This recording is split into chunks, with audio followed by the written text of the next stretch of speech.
കലൂർ അന്താരാഷ്ട്ര സ്റ്റേഡിയത്തിന്റെ ജവഹർലാൽ നെഹ്റു സ്റ്റേഡിയത്തിന്റെ ഇപ്പോഴത്തെ ദൃശ്യങ്ങളാണ് കേട്ടോ കണ്ടത്. ഇങ്ങനെ ആയിരുന്നില്ല കഴിഞ്ഞ വർഷം കലൂർ സ്റ്റേഡിയം ഉണ്ടായിരുന്നത്. അപ്പോൾ അതിനെ ചുറ്റിപ്പറ്റിയും ഇതാ അനാവശ്യ പ്രചാരണങ്ങൾ നടക്കുകയാണ്. കലൂർ സ്റ്റേഡിയത്തിന്റെ പേരിലും പ്രചരിപ്പിക്കുന്നത് അനാവശ്യ കാര്യങ്ങളാണെന്ന് വ്യക്തമാകുന്നു. ആ ദൃശ്യങ്ങൾ കണ്ടാൽ തന്നെ പ്രേക്ഷകർക്കറിയാം അന്താരാഷ്ട്ര നിലവാരത്തിൽ ഫിഫ നിലവാരത്തിലുള്ള മത്സരങ്ങൾ സംഘടിപ്പിക്കാവുന്ന തരത്തിൽ അത് നവീകരിച്ചതാണ്. രണ്ട് ദൃശ്യങ്ങളും നോക്കൂ. ഒന്ന്, കലൂർ സ്റ്റേഡിയം പഴയ നിലയിലുള്ള സ്റ്റേഡിയം, പൊട്ടിപ്പൊളിഞ്ഞ സീറ്റുകൾ, ഇപ്പോഴത്തെ പുത്തൻ സീറ്റുകളാണ് കണ്ടോ. അത്രയധികം ഭംഗിയാക്കി മോടി പിടിപ്പിച്ചിട്ടുണ്ട്. അടിസ്ഥാന സൗകര്യങ്ങളെല്ലാം തന്നെ വർദ്ധിപ്പിച്ചിട്ടുണ്ട്. ഒരു കൃത്യമായ വൃത്തിയുള്ള ഒരു ശുചിമുറി പോലും അവിടെ ഉണ്ടായിരുന്നില്ല എന്ന് പറഞ്ഞാൽ പ്രേക്ഷകർക്ക് വിശ്വസിക്കാനാകുമോ? ഞാൻ അവിടെ പോയിട്ടുള്ള ഒരാളാണ്. അന്നത്തെ ആ സ്റ്റേഡിയത്തിന്റെ അവസ്ഥ കൃത്യമായി നേരിട്ട് കണ്ട് മനസ്സിലാക്കിയിട്ടുള്ള ആളാണ്. ഇത് കള്ളം പറയുകയല്ല. കലൂർ സ്റ്റേഡിയത്തിന്റെ പഴയ ദൃശ്യവും പുതിയ ദൃശ്യവും സംസാരിക്കുന്ന തെളിവുകളാണിത്. അവിടെ നടക്കാൻ പോകുന്ന ആളുകൾക്കറിയാം, അവിടെ ഫുട്ബോൾ കളിച്ചിട്ടുള്ള ആളുകൾക്കറിയാം, കേരള ബ്ലാസ്റ്റേഴ്സിന്റെ പഴയ മത്സരങ്ങൾ കാണാൻ പോയിട്ടുള്ള ആളുകൾക്കറിയാം ആ സ്റ്റേഡിയത്തിന്റെ അവസ്ഥ എന്തായിരുന്നു എന്ന്. ഇപ്പോഴിതാ കലൂർ സ്റ്റേഡിയത്തിന്റെ നവീകരണത്തിന് ശേഷമുള്ള സ്ഥിതി കൃത്യമായി മനസ്സിലാകും.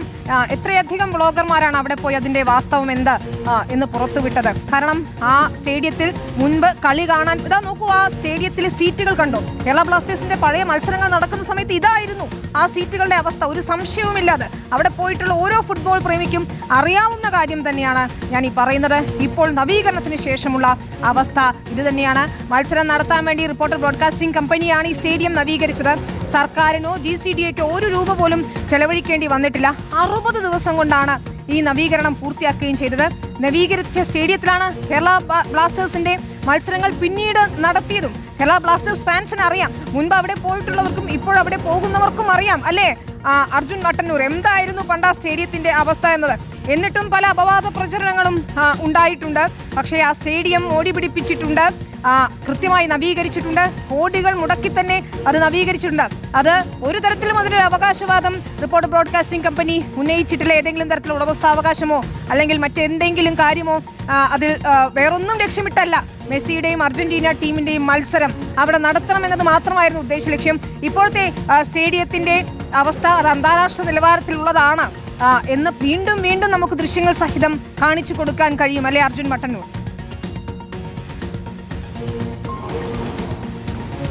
തീർച്ചയായും വിനീത, അർജന്റീന ടീമിനെയും ലയണൽ മെസ്സിയെയും കേരളത്തിലേക്ക് എത്തിക്കുമ്പോൾ ആദ്യം പരിഗണിച്ചിരുന്നത് തിരുവനന്തപുരം കാര്യവട്ടം സ്റ്റേഡിയമാണ്. പക്ഷേ അതൊരു ക്രിക്കറ്റ് സ്റ്റേഡിയമാണ്. അവിടെ മറ്റ് പല മത്സരങ്ങളും ഷെഡ്യൂൾ ചെയ്തിട്ടുണ്ട്. സ്വാഭാവികമായും പിന്നീടുള്ള ഓപ്ഷൻ അത് കൊച്ചി കലൂർ അന്താരാഷ്ട്ര സ്റ്റേഡിയം മാത്രമാണ്. പക്ഷേ ഏതാണ്ട് 30 വർഷം പഴക്കമുള്ള ഈ സ്റ്റേഡിയത്തിൽ ഏതാണ്ട് ഒരു വർഷം മുമ്പെങ്കിലും വന്ന ആളുകൾക്ക് മനസ്സിലാകും എത്രത്തോളം ശോചനീയമായ സാഹചര്യമായിരുന്നു ഇവിടെ ഉണ്ടായിരുന്നത് എന്നത്.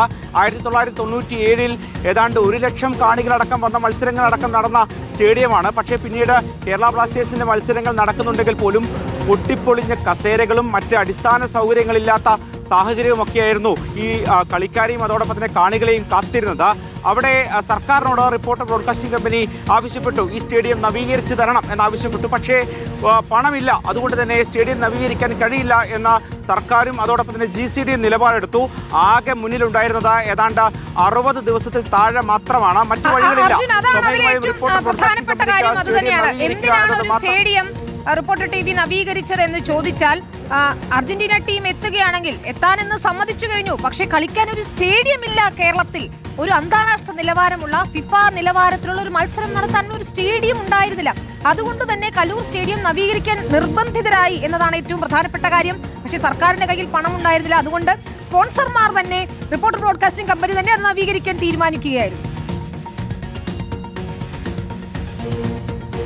തീർച്ചയായും ഇതാ അങ്ങനെ ഈ 60 ദിവസം മാത്രമാണ് ആകെ മുന്നിലുണ്ടായിരുന്നത്. പരമാവധി നവീകരണ പ്രവർത്തനങ്ങൾ പൂർത്തിയാക്കി ഒരു അന്താരാഷ്ട്ര നിലവാരത്തിലേക്ക് സ്റ്റേഡിയത്തെ മാറ്റുക എന്നത് മാത്രമാണ് റിപ്പോർട്ടർ ബ്രോഡ്കാസ്റ്റിംഗ് കമ്പനി ലക്ഷ്യമിട്ടത്. അതിന്റെ ഭാഗമായിട്ട് ആദ്യം പിച്ച് പൂർണ്ണമായും നവീകരിച്ചു, അന്താരാഷ്ട്ര നിലവാരത്തിലേക്ക് ഉയർത്തി. അതോടൊപ്പം തന്നെ കസേരകൾ, ഗാലറിയിലെ കസേരകൾ പൂർണ്ണമായും മാറ്റി. നേരത്തെ ഉണ്ടായിരുന്ന കസേരകൾ പൊട്ടിപ്പൊളിഞ്ഞ പഴകിയ കസേരകളായിരുന്നു. ആ കസേരകൾ പൂർണ്ണമായും മാറ്റി. അതോടൊപ്പം തന്നെ പൂർണ്ണമായും സ്റ്റേഡിയം പെയിന്റ് ചെയ്തു. അതോടൊപ്പം തന്നെ ഈ കളിക്കാർക്കും മറ്റുമുള്ള ബാത്റൂം സൗകര്യം, ടോയ്ലറ്റ് സൗകര്യം അടക്കം ഒരുക്കി. അതോടൊപ്പം തന്നെ മറ്റൊന്ന് അവർക്കുള്ള ഡ്രസ്സിംഗ് റൂം അടക്കം ഒരുക്കി എന്നതാണ് ഒരു പ്രധാനപ്പെട്ട കാര്യം. അവിടെ കഴിഞ്ഞില്ല. സ്റ്റേഡിയത്തിനകത്തുള്ള നവീകരണം മാത്രം പോരാ, അതിനപ്പുറത്തേക്കുള്ള സൗകര്യങ്ങൾ, പശ്ചാത്തല സൗകര്യങ്ങളൊക്കെ തന്നെ ഒരുക്കേണ്ടതുണ്ട്. പ്രത്യേകിച്ച് ലയണൽ മെസ്സിയെ പോലൊരു ഇതിഹാസ താരം കേരളത്തിലേക്ക് വരുമ്പോൾ ആളുകൾ ഇടിച്ചു കയറും. സ്വാഭാവികമായും അതിനുള്ള സുരക്ഷ ഒരുക്കണം. ഇതൊക്കെ തന്നെ ഫിഫ നിയമങ്ങളിലടക്കം പറയുന്ന കാര്യങ്ങളുമാണ്. അതിന്റെ ഭാഗമായിട്ടാണ് ചുറ്റുമതിൽ കെട്ടി എന്നത് ഏറ്റവും പ്രധാനപ്പെട്ട കാര്യമാണ്. അതായത് ഈ സ്റ്റേഡിയത്തിന്റെ ചുറ്റുമുള്ള സ്ഥലത്തിന് പുറത്ത് വലിയൊരു ചുറ്റുമതിൽ കെട്ടി അത് നമുക്ക് ദൃശ്യങ്ങൾ കാണാൻ കഴിയും. ഈ കാണുന്ന ചുറ്റുമതിലൊക്കെ തന്നെ റിപ്പോർട്ടർ ബ്രോഡ്കാസ്റ്റിംഗ് കമ്പനി അന്ന് നിർമ്മിച്ചതാണ്. നേരത്തെ ഇവിടെ കാട് പിടിച്ച് കിടക്കുന്ന സാഹചര്യമായിരുന്നു ഈ ഭാഗത്തൊക്കെ തന്നെ ഉണ്ടായിരുന്നത്. അതിനുശേഷം ഇവിടെ ഈ പാതയോരത്തുള്ള മരങ്ങൾക്ക് ചുറ്റും കൃത്യമായി തറകെട്ടി അത് മനോഹരമാക്കി അലങ്കരിച്ചു എന്നതും ഒരു പ്രധാനപ്പെട്ട കാര്യമാണ്. സ്റ്റേഡിയത്തിൽ നേരത്തെ ഒരു എർത്ത് പോലും ഉണ്ടായിരുന്നില്ല. അവിടെ 38 എർത്തുകൾ സ്ഥാപിക്കുകയും ചെയ്തു. അത്തരത്തിൽ വിവിധ തരത്തിലാണ് നവീകരണ പ്രവർത്തനങ്ങൾ പൂർത്തിയാക്കിയത്. മാത്രവുമല്ല ഇവിടെ ഗേറ്റ്, അതോടൊപ്പം തന്നെ ഈ കമാനമടക്കം നിർമ്മിക്കുകയും ചെയ്തു. റിപ്പോർട്ടർ ബ്രോഡ്കാസ്റ്റിംഗ് കമ്പനി ഈ നവീകരണ പ്രവർത്തനങ്ങൾ പൂർത്തിയാക്കിയ ശേഷം അതിനുശേഷം ഈ ഗേറ്റ് അടക്കം നിർമ്മിച്ച് അതിനുശേഷമാണ് ഈ ഒരു റോഡ് വന്ന് ഈ ഗേറ്റിന് ഇടിക്കുകയും അതിനുശേഷം അതിന് ചെറിയ തകരാറുകൾ സംഭവിക്കുകയും ചെയ്തു. അത് ഒരു തവണ മറിഞ്ഞു വീണു എന്നതിൻ്റെ പേരിലാണ് പിന്നീട് പഴികേട്ടത്. പക്ഷേ അതിന് ഈ RBCക്ക് യാതൊരു പങ്കും ഉണ്ടായിരുന്നില്ല എന്ന് വ്യക്തമാവുകയും ചെയ്തതാണ്. ഇക്കാര്യം അന്ന് GCDA തന്നെ വ്യക്തമാക്കുകയും ചെയ്തതാണ്. മറ്റൊരു പ്രധാനപ്പെട്ട ആരോപണം ഈ സ്റ്റേഡിയത്തിൽ ഒരു മത്സരം നടത്തുമ്പോൾ ചോർച്ചയുണ്ടായി എന്നതായിരുന്നു. റൂഫ് അത് അത്തരത്തിൽ നവീകരിച്ചിരുന്നില്ല.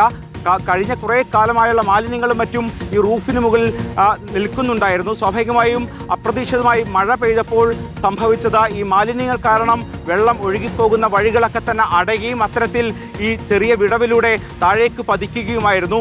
അതിലും RBCക്ക് പങ്കില്ല എന്നന്ന് GCDA വ്യക്തമാക്കിയതാണ്. എങ്ങനെയാണ് അത്തരമൊരു സാഹചര്യം ഉണ്ടായിരുന്നത് എന്ന കാര്യവും വ്യക്തമാക്കിയതാണ്.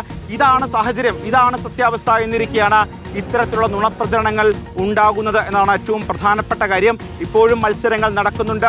RBC സ്റ്റേഡിയം നവീകരിച്ച ശേഷം ഇവിടെ കേരള ബ്ലാസ്റ്റേഴ്സിന്റെ നിരവധി മത്സരങ്ങൾ നടന്നു. അവിടെയൊക്കെ തന്നെ നിരവധി ആളുകൾ ഈ മത്സരം കാണാൻ വരികയും ചെയ്തു. അവരൊക്കെ തന്നെ സ്റ്റേഡിയം കണ്ടതാണ്, ഈ പിച്ച് കണ്ടതാണ്. സ്വാഭാവികമായും ബ്ലാസ്റ്റേഴ്സിന്റെ കളിക്കാരടക്കം പറഞ്ഞിട്ടുണ്ട് പണ്ടുണ്ടായിരുന്ന സ്റ്റേഡിയത്തിനേക്കാൾ എത്രയോ ഭേദമായിരിക്കുന്നു എന്ന് സാക്ഷ്യപ്പെടുത്തിയതുമാണ്. അത്തരത്തിലുള്ളൊരു സാഹചര്യം ഉണ്ടാകുമ്പോഴാണ് ഇത്തരത്തിലുള്ള അനാവശ്യ വിവാദങ്ങൾ ഉണ്ടാകുന്നത് എന്നതാണ് ഏറ്റവും പ്രധാനപ്പെട്ട കാര്യം.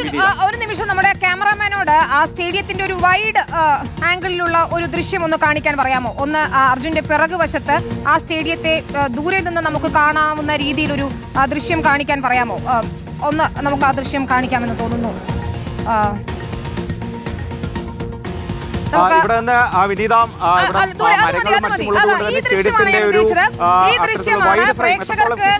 കാണാൻ വേണ്ടി ആ സ്റ്റേഡിയത്തിന് മുന്നിലുള്ള ആ ദൃശ്യം, പച്ചപ്പൊക്കെ നിറഞ്ഞ ഭംഗിയുള്ള ആ ദൃശ്യം ചിന്തിക്കുന്നവർക്ക് ദൃഷ്ടാന്തമുണ്ട്. അർജുൻ മട്ടന്നൂർ. ഓക്കെ, അപ്പോൾ കലൂർ സ്റ്റേഡിയത്തിന്റെ നവീകരണത്തിന്റെ പേരിലും അനാവശ്യമായ വിവാദങ്ങൾ ഉണ്ടായി.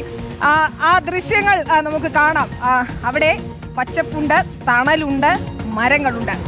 അർജുൻ മട്ടന്നൂരാണ് വിശദാംശങ്ങൾ നൽകിയത്. കലൂർ സ്റ്റേഡിയത്തിൽ നിന്ന് 60 ദിവസം കൊണ്ട് നവീകരണം പൂർത്തിയാക്കി അന്താരാഷ്ട്ര നിലവാരത്തിലേക്ക് എത്തിച്ച സ്റ്റേഡിയം, അതിന്റെ ദൃശ്യങ്ങളാണ് സംസാരിക്കുന്നത്. പ്രിയപ്പെട്ട പ്രേക്ഷകരെ, ഇനിയും മെസ്സിയും അർജന്റീന ടീമും കേരളത്തിലേക്ക് വരാനുള്ള സാധ്യതയുണ്ട്. അത് നമുക്ക് തള്ളിക്കളയാനാവില്ല. മറ്റ് അന്താരാഷ്ട്ര ടീമുകൾക്കും കേരളത്തിലേക്ക് വരാം. അപ്പോഴിതാ കലൂർ സ്റ്റേഡിയം അവിടെ അന്താരാഷ്ട്ര നിലവാരത്തിലുള്ള മത്സരങ്ങൾ കളിക്കാൻ തയ്യാറായി അവിടെയുണ്ട്.